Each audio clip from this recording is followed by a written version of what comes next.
Welcome to this YouTube Masterclass video. So this is where I drop you into one of my own paintings, and here we are right at the beginning. All I've done is make a few marks for where I'm placing things on my board. And today we're going to draw this puffin. So I'm going to start off by showing you really how you go about drawing a bird before we start placing anything on to the paper.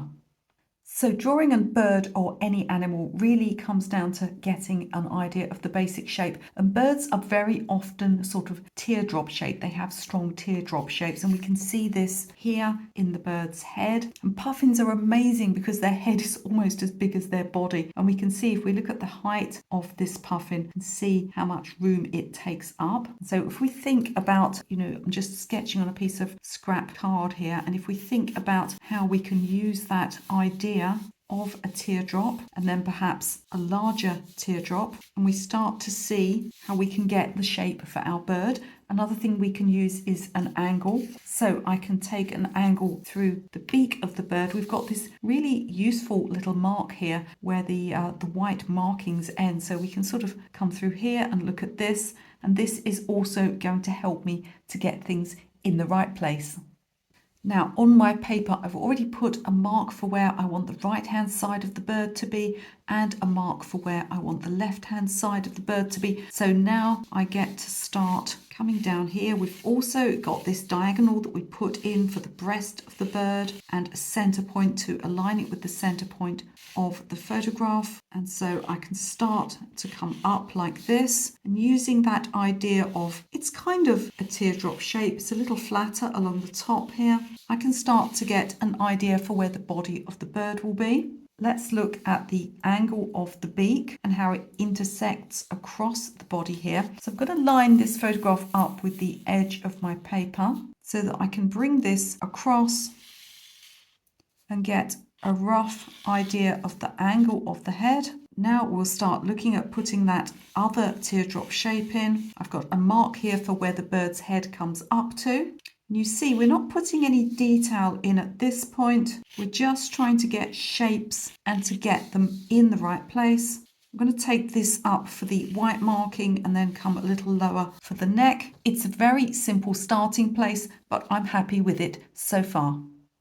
So all of this is subject to adjustment. So I'm going to go back to looking at the bird's body now and just look at getting it a little bit more realistic, and just working from looking at the photograph. There's a bit of a sort of a straight line here, and then we've got this little bit here, which I think is actually almost part of the wing. So I'm going to take this here. We're starting to put detail in, but we can still adjust the size and placement of things if we need to. Also going to look at the back of the bird here, and I think it comes a little straighter here.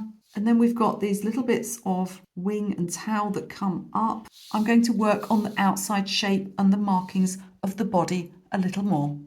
So I've made a few more adjustments here, and I'm aided by this larger photograph that I've got as well. I'll drop one of these photos into the Facebook group so you can grab this if you want to. I'll also be showing you in future masterclass videos some of the other parts of the painting. Now I am planning to put this one up as a mini course that you can purchase. My mini courses are very low priced. I just take you through every stage of the drawing and the painting. And if there are any other related videos to this one, then I'll also place those in the description. But be aware, of course, that this is the first part. So if you're watching it the day it comes out, those links won't be there yet because those things are not made yet. And when I say I'm planning to make a mini course, you can't always be certain of these things. I could get to the end of the painting and, I could knock a glass of water over it, or more likely some of the footage could be corrupted or something like that. So no guarantees, but this one should be available. And what I'm going to do now is start working on the head. You can see that I've just adjusted here from that very simple sort of oval shape. I've just brought this area here of the white down a little bit. I'm going to be looking now at the bird's face. Now we have some leaves and things cutting in here, which I am going to include in my painting, and so we can start as well getting an idea just of the outside shapes of those. I'm going to erase this line here and one or two of the construction lines that I no longer need, and then I'm going to get on with drawing the face. So getting the outside shape and the proportions of the head and beak are important. So we've got this curve that comes round here. Now actually I'm looking at it, I feel like it needs to be a little further out. And then it's pretty much curved. There's a slight flattening where that white marking comes in there.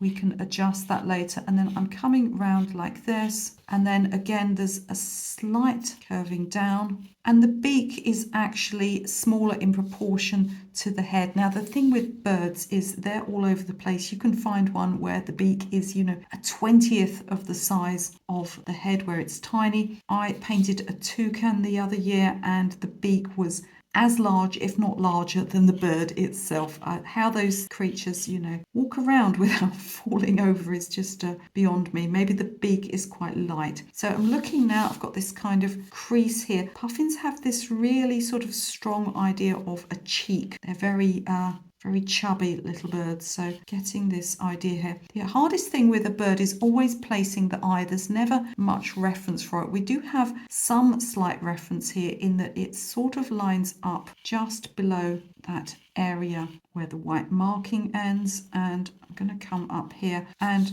we've got this sort of wedge shape to the eye. And again, prepared to adjust any of this if it looks to be in the wrong place in a minute. As I said, in some ways birds are very simple shapes, but they also lack reference points. You can't see much of the skeleton. They're all fluff and feather, and the eye often just sits in the center of a very round area. Getting it in the wrong place or the wrong size can make it look wrong. I feel like it's too large at the moment, but I'm just getting these initial markings here. I'm going to start working on the beak, and the center line of the beak is really important. You need to really look at that center shape. It's as important as the outside shape, and getting that right will help you get the outside of the beak correct.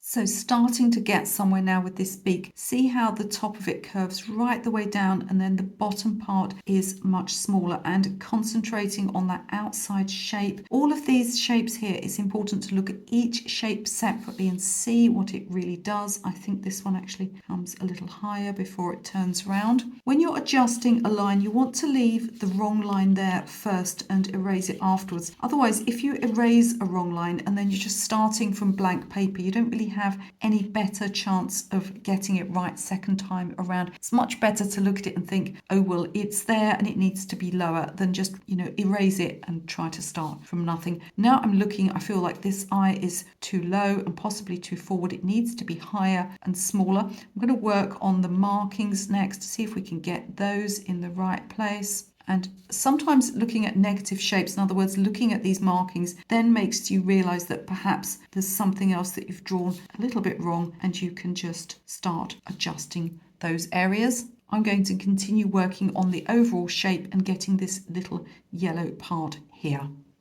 So getting pretty happy with the shape of everything here. Now, the thing to remember when you're drawing for a painting is you don't need to do any shading. It will just interfere with the laying down of the colour. If, however, you're just going to use this as a drawing, then you absolutely can. Once you've started to get everything in the right place, you absolutely can start doing some shading. But with a painting, we're only doing a layout. And what I always say is that I have to draw much darker on camera than you need to draw. You only need to make sure that you can see what you're doing. And we have a tiny little eye in here that's quite circular into the midst of all of this triangle shape. Look how he comes alive as soon as we put his eye in. I'll make a few final adjustments, remove any scruffy marks. I also need to look at the shape of these markings on the beak, and I'll be placing those in too to give me a guidance as to where to put the paint. So pretty much finished now with the outline of my bird. Don't forget, as I said, to check out the video description. Let me know in the comments if there are any other parts of this painting that you would particularly like me to show you. And you'll see some more of this little puffin in my next masterclass.